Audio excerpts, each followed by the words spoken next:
Que s'est-il passé la semaine dernière à Rome entre supporters de la Lazio et de la Real Sociedad? En marge de la rencontre entre les deux équipes en Ligue Europa, plusieurs supporters basques ont été blessés à l'arme blanche dans des affrontements avec les tifosi laziali. Au-delà de la violence entre supporters des deux camps, comment cette histoire intègre-t-elle une vraie dimension politique? Générique.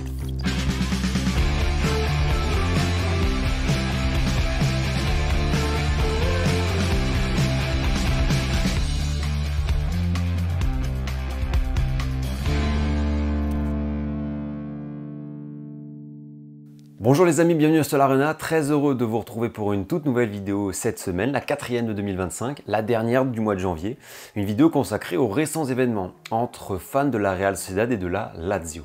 On va traiter ce sujet en deux parties, d'abord revenir sur les faits, sur ce qu'il s'est passé et ensuite évoquer ce qui entoure ce qu'il s'est passé, la tonalité des événements, et vous allez voir que la couverture médiatique est très incomplète sur ce sujet, ce qui à mon sens empêche de bien comprendre la réalité des faits.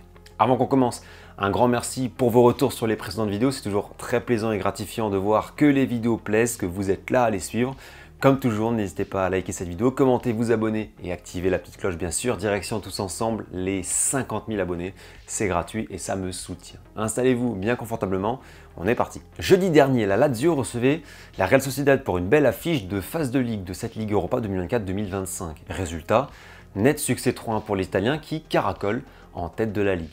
Mais c'est surtout les événements de la veille qui ont fait beaucoup de bruit dans les presses européennes ou sur les réseaux sociaux. Mercredi 22 janvier au soir, environ 80 tifosi de la Lazio ont déboulé dans un bar Via Leonina, situé près de la basilique Sainte-Majeure de Rome.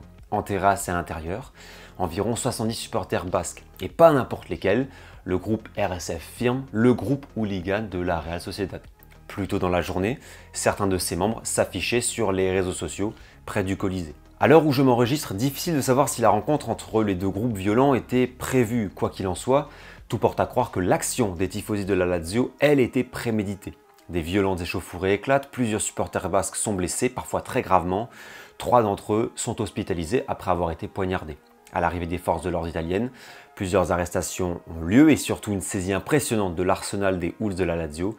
Couteaux, marteaux, barres de fer, clés, le football paraît bien secondaire. L'histoire aurait pu s'arrêter là, et d'ailleurs il n'y aurait pas eu de vidéo sur ce sujet s'il n'y avait pas autre chose à prendre en compte, à étudier dans ces tristes événements de la soirée de Rome. Parce que oui, faire des vidéos sur des supporters qui se blessent à l'arme blanche, c'est pas très intéressant, et ça arrive malheureusement régulièrement. En revanche, y inclure une véritable tonalité politique, là c'est tout de suite plus intéressant à analyser. Et vous allez le voir, les événements opposant les fans de la Lazio à la Real Sociedad s'insèrent dans une vraie opposition idéologique des virages européens. Vous le savez peut-être, et encore plus si vous avez regardé ma vidéo sortie il y a bientôt 2 ans, les Ultra Lazio incarnent l'un des plus forts virages de l'extrême droite et du néofascisme dans les tribunes, que ce soit en Italie mais aussi en Europe. Ils ont d'ailleurs fait parler d'eux en début d'année 2025 après avoir réalisé un hommage à Jean-Marie Le Pen. Buon viaggio Jean-Marie, bon voyage Jean-Marie. Les Ultra Lazio sont les héritiers idéologiques des Irréductibles, l'ancien grand groupe phare de la Courva Nord, dissous il y a quelques années. Au-delà du package idéologique, ils sont aussi capables d'actions violentes, on en a eu la preuve mercredi dernier. En face, la Real Sociedad est un club composé historiquement de supporters d'extrême gauche à tendance antifasciste. Et on peut le dire, c'est une constante dans le paysage ultra des tribunes du Pays Basque espagnol. Athletic Club, Osasuna, Alaves, Real Sociedad, tous incarnent l'antifascisme en tribune. Parmi eux, certains sont aussi réputés pour leur violence et leurs atteintes à l'ordre public. Selon un article du grand média espagnol El Mundo que je vous mettrai en description, ils sont surveillés de près et depuis des années par l'Ertzaintza, la police autonome de la communauté basque espagnole, notamment pour des faits de troubles à l'ordre public. Côté Real Sociedad, c'est une très belle ambiance, si on analyse par rapport au phénomène ultra en Espagne, c'est un vrai petit chaudron. Et parmi les groupes qui composent la scène du supporterisme de la Real Sociedad, il y a les hooligans de la RSF Firme. Et de façon très nette, ils se revendiquent ouvertement hooligans antifa. Cette firme de la Real Sociedad est dans la lignée du groupe ultra historique de la Real, Peña Murica, un groupe antifa d'extrême gauche et nationaliste basque apparu au début des années 80. Figure du Che Guevara, tag et symbole antifa, carte du territoire basque teintée du drapeau basque, la Peña est un vrai représentant de ce que l'on nomme en basque abertzale, c'est-à-dire celui qui défend et aime la patrie basque, celui qui est adepte du nationalisme basque. Cette idéologie, elle touche beaucoup d'ultras du Pays Basque, de Bilbao à Alavés, en passant donc par San Sébastien et par les hooligans de la RSF Firme aujourd'hui. Forcément, étant très politisés, ce nationalisme de gauche, ils entretiennent des fortes animosités et rivalités nationales, bien sûr avec les ultras sourds, les Boxers Noise, les Yomous de Valence, trois grands noms de l'extrême droite espagnole dans les stades, mais aussi avec le Frente Boquerón de Malaga, là aussi des ultras d'extrême droite nationalistes espagnols. Les deux groupes se détestent viscéralement, se sont déjà affrontés et provoqués par le passé, par exemple en se massant en groupe pour attendre l'ennemi, et devinez avec qui le Frente Boquerón est très proche. Et oui, les Ultras Lazio, une amitié solide qui tient depuis quelques années. D'ailleurs, certains membres du Frente ont été repérés à Rome il y a quelques jours pour le match. Ces affrontements, il faut donc nécessairement les comprendre dans une véritable bataille politique et idéologique entre ultras et surtout entre hooligans européens.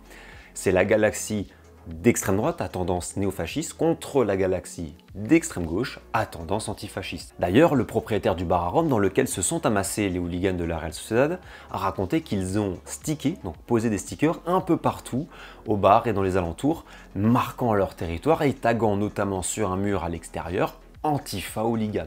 C'est presque une guerre de territoire, on veut marquer sa présence, c'est une bataille des rues idéologiques.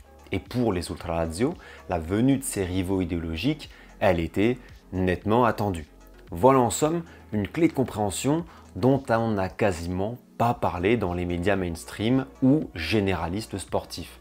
Tous ont évoqué l'événement, les coups de poignard, les violences, les hospitalisés, mais il y avait une autre dimension à ces événements, la carte politique. Et ces affrontements entre supporters de la Lazio et de la Real Sociedad témoignent encore d'une transnationalisation des réseaux et des batailles idéologiques entre ultras et hooligans européens.